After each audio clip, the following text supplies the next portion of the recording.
अमेरिकेने काय म्हटलं की आमचा रशियाचं तेल विकायला भारताचा विरोध आहे. ते म्हणजे विरोध का आहे तर रशियाचं तेल भारत जरी विकत असला तर त्याच्यातून नफा होतोय तो नफा भारताच्या तिजोरीमध्ये जात नाही. तर तो असणारा नफा रिलायन्सकडे जातोय हे आपण लक्षात घ्या. हे जे नवीन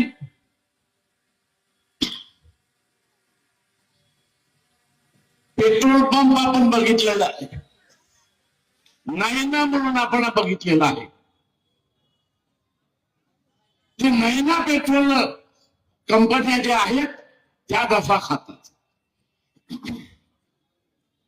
हा नफा साधा सुद्धा नफा नाहीये. तुम्ही गुगलवरती गेलात तर रशियाचं तेल विकल्यामुळे दर वर्षाला नफा किती होतो तर 44,000 कोटीचा नफा होतो. किती नफा होते 44,000 कोटीचा असणारा नफा होतो. अमेरिका हेच म्हणते की या नफ्याचा सामान्य माणसाला फायदा काय.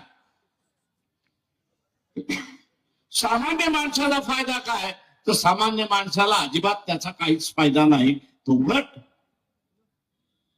दर 3 महिन्याला दर 4 महिन्याला पेट्रोलचा भाव, डिझेलचा भाव, सिलेंडरचा भाव हा वाढत चाललाय. अशी असणारी परिस्थिती आहे. ही जी लूट आहे, ही जी लूट आहे, ही लूट गाठ्या आणि फापड्याला सांगण्यात आलं एका इंडस्ट्रियलिस्टच्या घशामध्ये जाऊ देऊ.